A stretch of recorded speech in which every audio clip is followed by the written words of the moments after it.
So I'm going to discuss a little bit about the programming of the Matrix from the perspective of the female, and I would say particularly even the young female. Um, you got to pay attention to media, and you got to pay attention to pop culture and how things are portrayed in these areas. Particularly, I would say television, music, marketing, magazines, okay, that type of area. Women are portrayed as, beautiful creatures in these, arenas. A woman's happiness is portrayed as, is portrayed as if it's linked to her beauty. Subconsciously, psychologically, this uh, tells young women that in order to be happy, they need to be beautiful. And this is why there's a lot of very miserable young women out there. A big part of the reason. And this is something that is really not discussed that much in the red pill community or the manosphere. These type of influences. And there's types of it.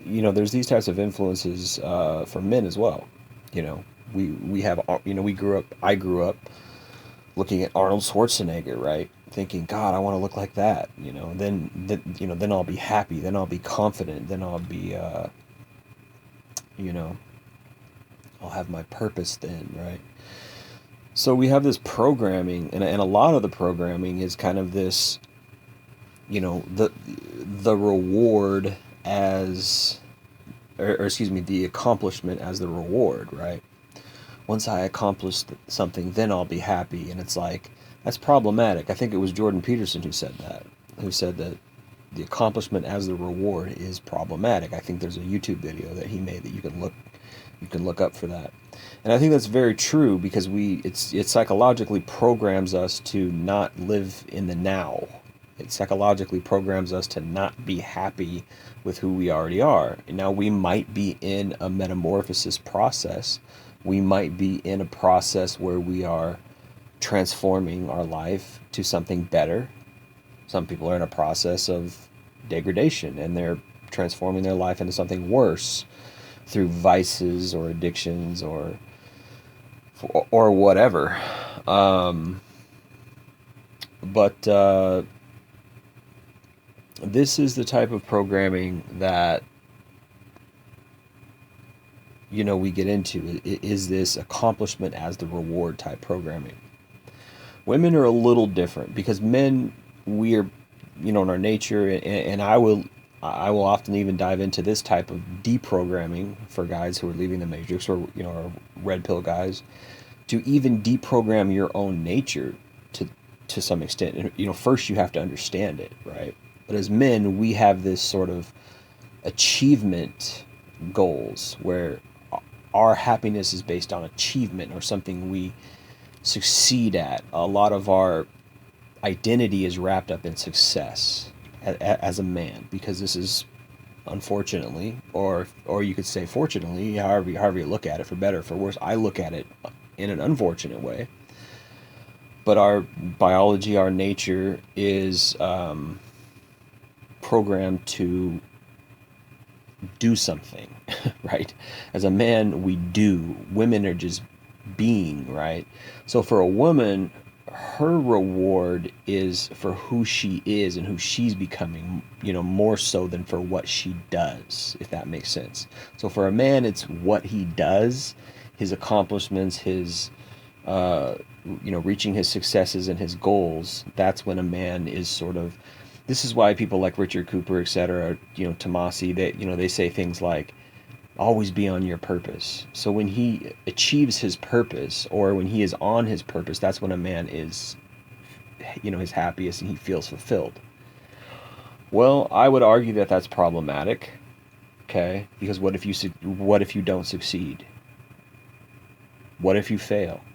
Then your whole your happiness is gone, your purpose is gone, right? Then what? Then what are you left with? You're left with dealing with your failure, and you're left with an existential funk because you weren't successful. And this is the problem with achievement as the goal, and happiness is the happiness through achievement as the goal.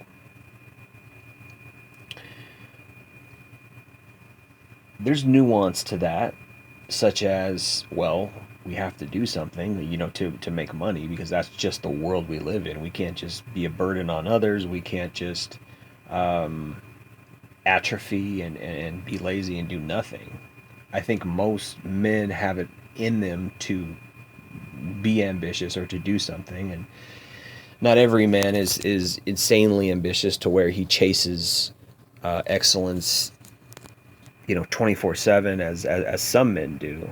But I think most men, they have this motivation to achieve something. It's kind of in our DNA. Now, again, as I said, I am a proponent of dissecting that, and why do we think, this is kind of my own personal philosophy, but I also tie it into the red pill. Why is that? Why do we have to achieve something as a man? It's part of our Freudian sex drive, because achievement equals success, and success equals procreation, right? It is kind of that simple. So I appreciate a lot of MGTOW content, because MGTOW is actually very pro-male. It's very pro-positive for men, right? MGTOW is about men finding their purpose, right? But it's not so that they can fulfill hypergamy, which is what guys like Tomasi and Rich Cooper do, is they mix the PUA in with the red pill, and they kind of have their own little bent to it, which, again, I've made videos about them, and I don't agree with that. I don't agree with their ultimate answer and their bent, right? But MGTOW is a little more viable, which I should say it's a little more positive, male positive, because MGTOW is something that it's like, hey, go find yourself, go find what you really want, go find happiness. And then they're not saying, by any means necessary is what they're saying. They're not saying go find happiness through success, which is specifically what Tomasi and Rich Cooper are saying. So, yeah, I would say MGTOW is a good antidote to our nature, our base nature, which wants to achieve something, right? But for women, it's a bit different. For women, their happiness and their purpose, if you will, or their self-realization is found when they realize that through their beauty they have power, through their beauty they have validation, through their beauty they have worth and self-esteem. And this is where they garnish all this, which in a way is very damaging for women who don't have beauty, for women who aren't beautiful, who aren't great. Now, with makeup and the crazy stuff they do with makeup now, you can go from a 4 out of 10 to a 7 or 8 out of 10 with makeup. If you're smart. And this is why so many makeup channels on YouTube are popular. This is why makeup is a $1 trillion a year industry, because women want to make themselves more attractive. But what I'm talking about here today is the programming of why women want to do this. And again, as I said, go look at media, go look at television, go look at movies, go look at porn culture. Like what is that? Women know that when they achieve a beauty standard, right? And this is why there's so much backlash for, there's so much this counter culture, counter skinny culture, counter fit woman culture, like accept BBWs, love me for who I really am, be body positive, all bodies are beautiful, or all women's bodies are beautiful, right? They don't really think all men's bodies are beautiful, because that's, part of the double standard. But there's a lot of psychological programming there, which tends to leave a lot of women who aren't up to snuff, leave them out. And so there's a lot of damage that it actually does. Again, it's in media, it's in television, it's in magazines, it's in music. You know, your power is in your beauty. This is why and how women get programmed to use their sexuality, to use their beauty to manipulate, to get what they want, as leverage, as even self power and self actualization. You know, if your confidence and your self worth and self love come from the fact that you're beautiful, well, then you really are kind of a vapid person. Your self esteem and your self worth is kind of vain because you really don't love yourself for who you really are. You just love the outward veneer. You love the uh, the physical form of yourself.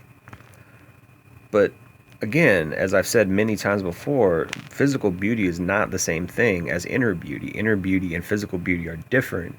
And when you have inner beauty, that's real achievement, really. Is it, but we just don't, we're just so far off base, and we're so, warped in the Western society that we don't even understand what inner beauty is. We don't even understand. We don't even have that concept of inner beauty or inner worth, right? Wholesome values, ethics, morals, character, positivity, love, kindness, humbleness, sharing, right? Support, care, all these things that are so important for humanity from a humanity perspective, right? So when we put this standard on women, when we put this beauty, and trust me, the beauty standards is on men too. I mean, why do you think guys out there are taking steroids like it's water? Because they want to be buff and in shape. Because their self-worth is wrapped up in their physical beauty or their physical attractiveness. Oh, guys can be just as vain as women. But for the most part, because of the fact that men do gain worth and do have self-worth and do have power and currency, if you will, through their resources, through their success and achievements, it's looks, money, status, right?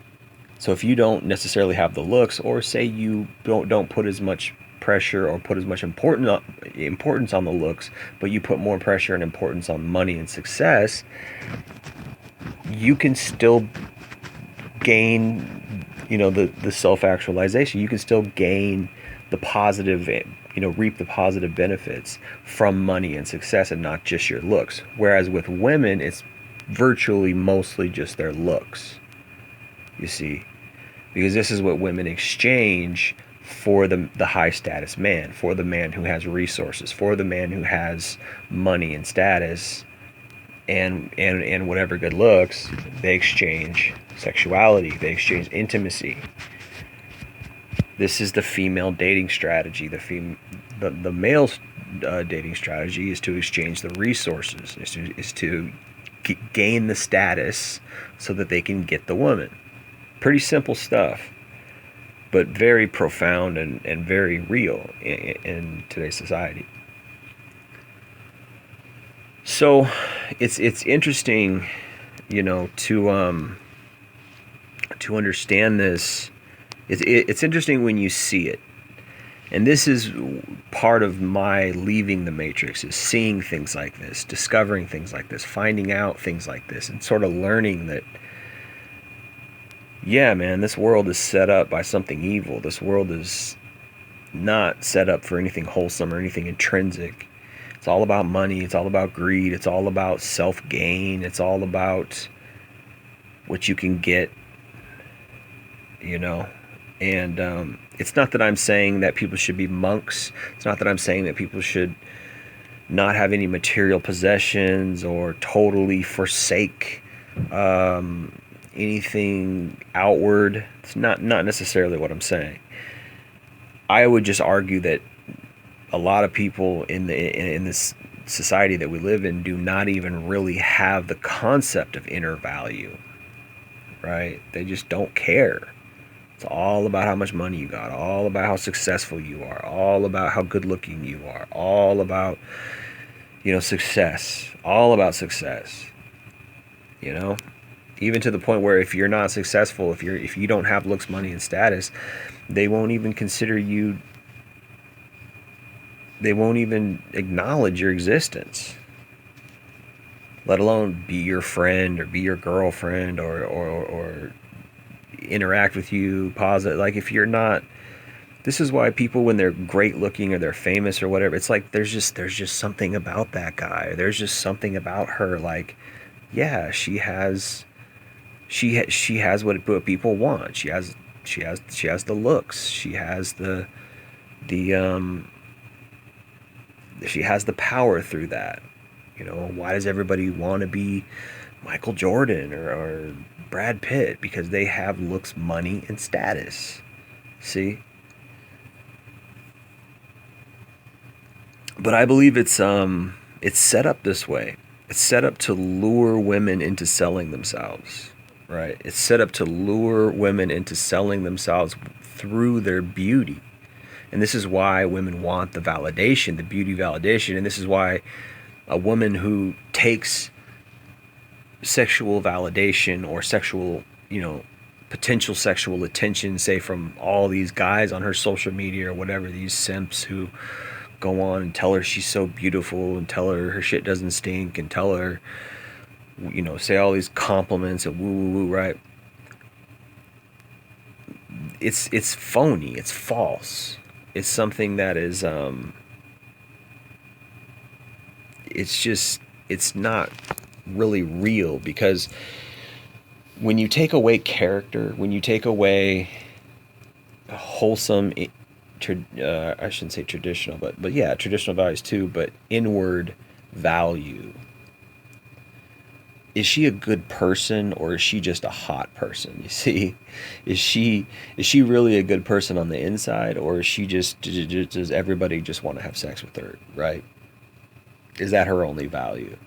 And I think that where women are really wrong, and where women are really misguided or misled, or they've misjudged themselves, or uh, they sell themselves short, is when they rest their hat and they rest their success, and they achieve their self-actualization, their self-realization, their self-esteem, etc., through the validation of sex, right? If your happiness comes from the fact that guys want to have sex with you, then boy, that's a pretty vapid existence. It's like, yeah, it's kind of cool. Sure, I'd love walking around. I mean, it would give me confidence if every time I went to the mall or the store, girls would just oogle me and like come up and talk to me and hey, like, yeah, that would make me feel like I was kind of special. That would, like, if you think about it from the flip side, it's interesting.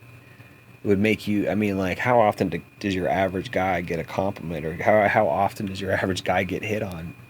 Likely never, because it's usually the guy's job, and guys are the ones who are chasing girls. All the girl has to do is say yes. So if you think about how you'd probably feel pretty confident and special. But would you feel like you really earned it? Would you feel like it's something that was an accomplishment, or would you feel like it's something that is just you didn't really do anything. You were just born attractive. It's really not fair, actually, when you think about it.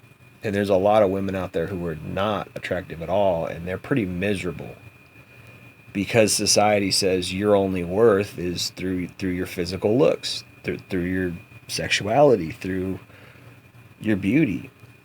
And that's why it's a trap in a way. It's hell for the girls who don't add up, right? It's hell for the girls who are out of shape, or their body's just not that attractive, or they just don't have a cute face, or they're just not pretty. It's hell. But with that said, I would argue that the average woman, say she's a 5 out of 10, is a lot better off than the average guy who's a 5 out of 10. As far as, when it comes to, sex and dating and relationships, the average woman still has more value still has more just human value than the average man does, unless the average man works, right? Which, interpret that how you will, but again, if men don't work, we're nothing. If men don't provide something, if men don't do something, we're just absolutely nothing. I can't tell you how many times a female has told me, or I've overheard, or whatever, her saying something like, well, as long as he does something, right? Particularly in the context of, I've called girls out before, and I've said, oh, you just want a guy who has money, you just want him rich or whatever. And they'll say something like, no, I just want him to do something, as long as he does something. And this is probably true in a lot of cases. Maybe women are, I mean, there's a lot of women out there who are not maybe full on gold diggers, like serious gold, where they're looking for a rich man. But it is it is always a female's nature for the man to do something. So he is a utility, he's a means to an end. This is why they will bottom line say, well, he has to do something, right? Maybe he isn't a CEO of a company, but maybe he's just a plumber, or maybe he's a dishwasher maintenance guy, where he fixes dishwashers, or he fixes refrigerators, or he fixes the hell are those things called? Laundromats or whatever. I forget what those things are called, but anyway, the laundry machine. What the fuck is that called? Is a word for it. Anyway, but it's all, as long as he does something, and this is generally true.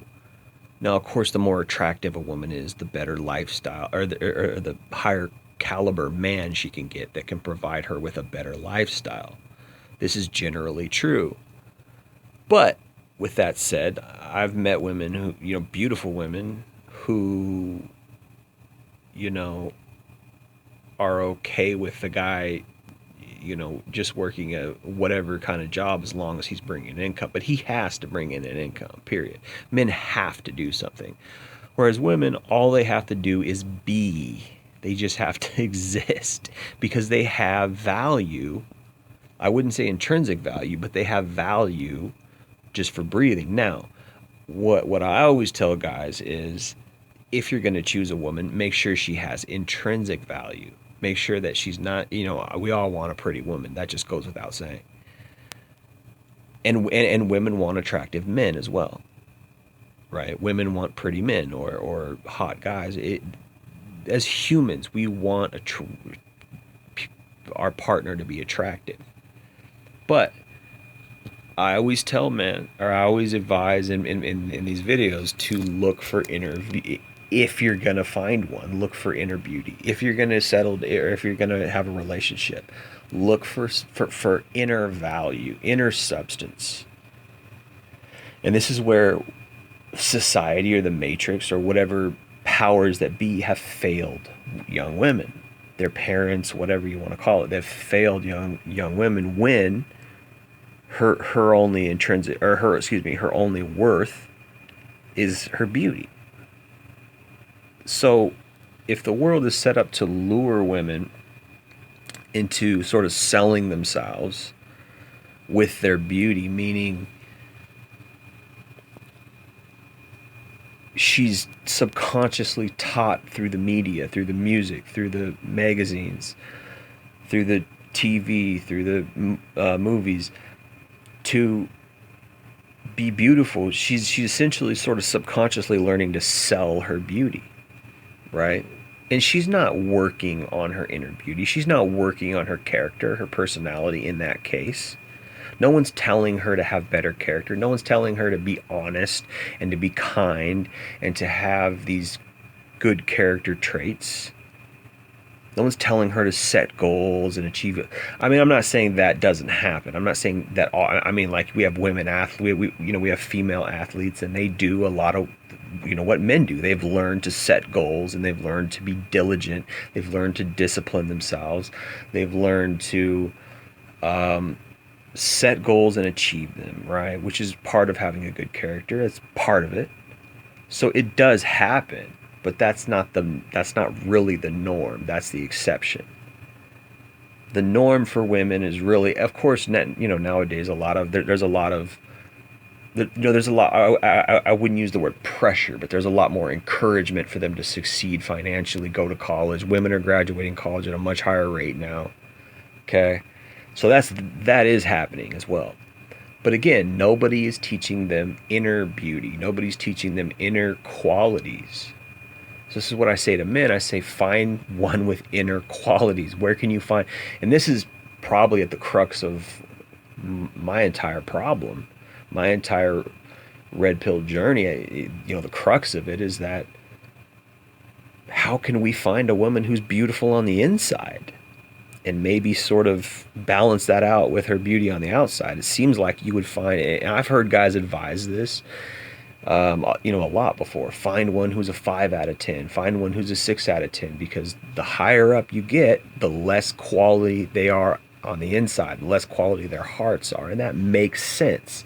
The higher up you get in the beauty category, the more in demand you are from crappy guys, the more you're going to get game spit at you, the more guys are going to try to bed you, and the more you're probably going to be corrupted through immorality, through loose sexuality and promiscuity. Makes sense, right? When you think about it.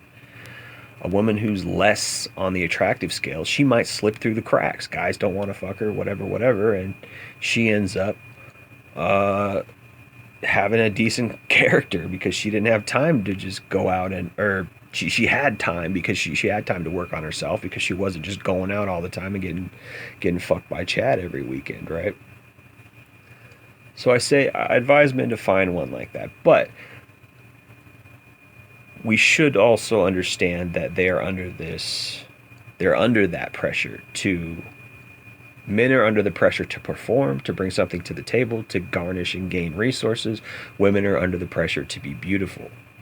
This is why women are so, hypergamous at a young age, because they need to get pregnant, because they know that their beauty isn't going to last through their 30s. It's not that when they hit 40, they're not going to be hot and young anymore, and they're not going to be fertile either. Their eggs are going to be mostly gone, and their chances for reproduction, procreating, are a lot lower. Guys aren't going to choose them after they hit the wall. They know this. So it's not that I'm so motivated to find my other half, quote unquote, because I'm, I want love. No, a lot of the women's motivation is because, hey, I got to do this before I hit the wall, because I want to procreate, because I want a baby. This is why this is why women get baby rabies when they're about 28 to 35. They got baby rabies, and then it's no longer chasing the fuck boys. Then it's, I need a real man, because she wants to frickin' get pregnant, she wants to say. So this is their motivation and prerogative at that point. But I would say by that point it's too late anyway. By the time she hits, I'd say 16, 17, she needs to have 16, 17, 18, she needs to have a foundation of quality character, and that comes through discipline by the parents. Because if she's just being raised by the media, all these outlets, right? All these, television, magazine, music, movies, right? These outlets. If she's being raised by that, then her only understanding of, a female's worth in general is beauty, because this is all that shows, really, for the most part. Is her only understanding of value for a female is in sexuality, in sex. And this varies. It can be less or more, right? It can be full on diva like Beyonce or Taylor Swift, right? That they could try to be that, and that's